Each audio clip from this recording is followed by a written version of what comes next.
Okay mga idol, so nandito tayo sa isang site. So ito ang area. Ayan, yan ang bato na hugis puso.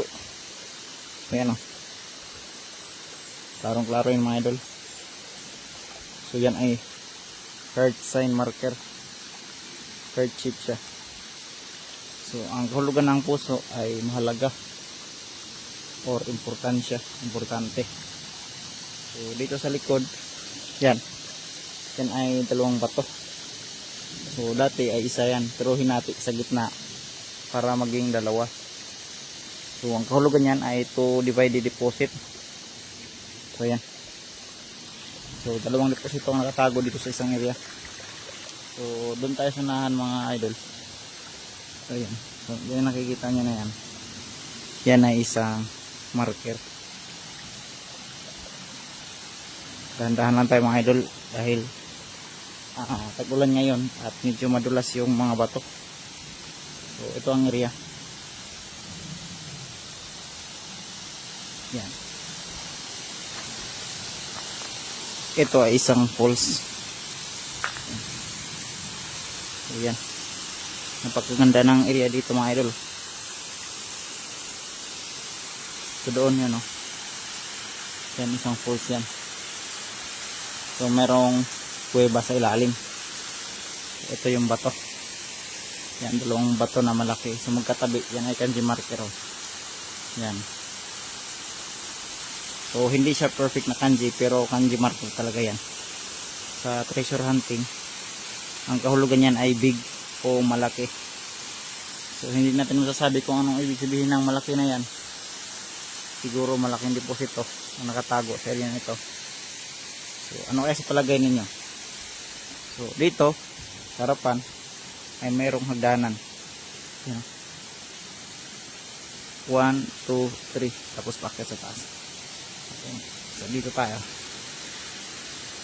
Okay. 1, 2, 3, tapos dito. Ito yung makikita natin isa. Ito guide to eh. Yan. Yan. So guided siya dito. Ito rin ang guide. Guide to eh. Pang GE ito. Pang quick depot ito ah. So dyan sa harap. So dun siya sa taas. Guided to oh.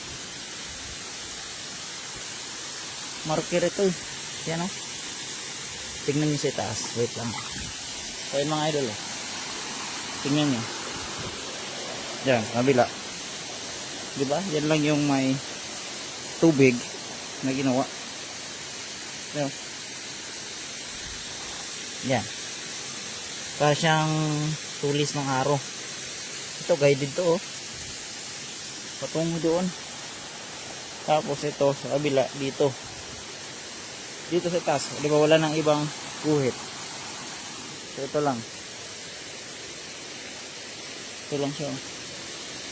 Ito, patungo doon. Tapos yung opening niya is dito. So papuntang west.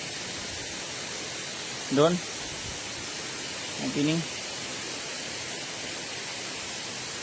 So may nakukay na doon sa kabila. Pero sa tingin ko wala silang nakuha. So dito lang. Ito yung opening oh. So pwedeng maghanap tayo ng ibang marker dyan sa kabila, pero check muna natin dito. So,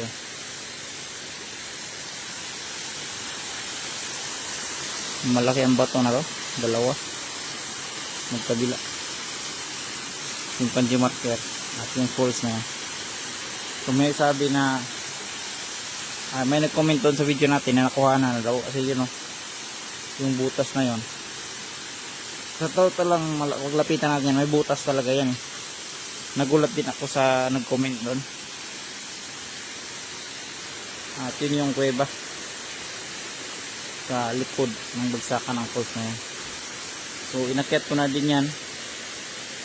Mayroong isang malaking puno ng akasya doon sa itaas.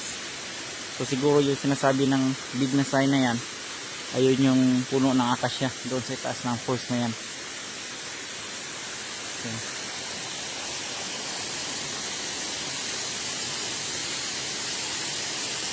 Napakaganda talaga ng area dito mga idol.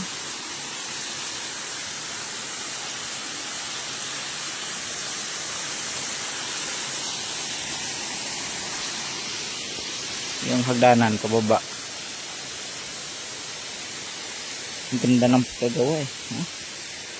Talagang sasabi mong man-made talaga.